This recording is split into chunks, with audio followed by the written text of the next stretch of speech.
Hi, we're going to be looking at what this orchard was actually founded on, and it was founded on 3 principles. The idea is to use the least inputs to get the most output, and we use 3 key parts to that. One is being ecological in everything we do, secondly is being organic, and thirdly is being historical. That's what we're going to look at. So to grow ecologically, you really need to see the orchard not as a group of trees, but as an entire system, as a whole holistic system. And that has such a lot of impact on all sorts of things that we do. For example, water supply.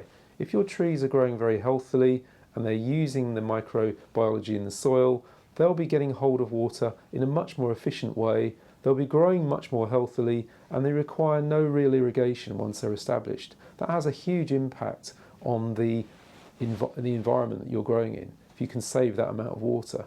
And also, if your soil is very healthy and you're not using pesticides and fungicides, everything grows more efficiently and the nutrient supply is immediately making the plants much more healthy. So you don't get pest problems, you have very few pest problems. And also your pollinators are not affected by sprays.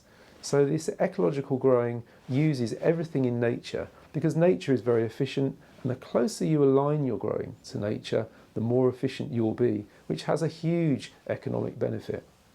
When we're being organic, you can really think of it in 2 halves, what we don't do and what we do. And the most important thing that we don't do is apply herbicides to the soil. We don't damage the soil ecology, and we don't apply pesticides, and we don't apply fungicides, because they would really upset the ecology of the environment that we're working in. And it's so important that everything we do is as least damaging as possible.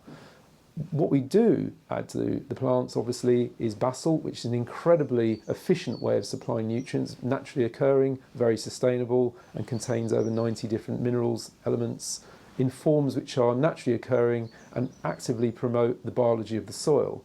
And we also use seaweed, which is a highly efficient way of feeding through foliage and through the soil, which again boosts the immune system. And in both cases, we don't harm pollinating insects, we don't harm bird life, we promote wildflowers, and we bring in an incredible diversity of microbiology in the soil and terrestrial biology above ground that you can see when you walk around the orchard. The amount of life that's there, the invertebrate life, the amphibians, the reptiles that you can have in these orchards is phenomenal. You don't get that in a conventionally sprayed orchard. What do we mean by the historical principle? Well, we've really inherited an enormous array of fantastic fruit that have been saved from extinction, and they've been around for hundreds of years, successfully grown, grafted, and we've still got them. And I've curated a collection of fruit with 2 particular goals in mind.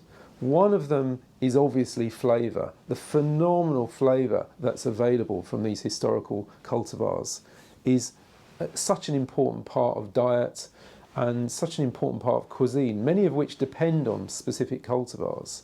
And the second reason is so that we have a very long season that we can produce fruit, so that we can sustainably produce fruit right across the season, and we provide lots of different flavours for lots of different cuisines. There's one methodology which underpins these 3 principles, which is our regenerative practices here. And one of the things that you notice is that we use short rotation grazing, which is so important, which is a historical method.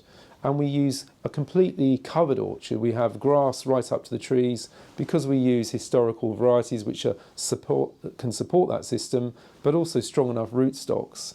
And we use an ecological system which is regenerating the soil. So our regenerative systems are productive, efficient, and produce a fantastic crop with a lot of flavour.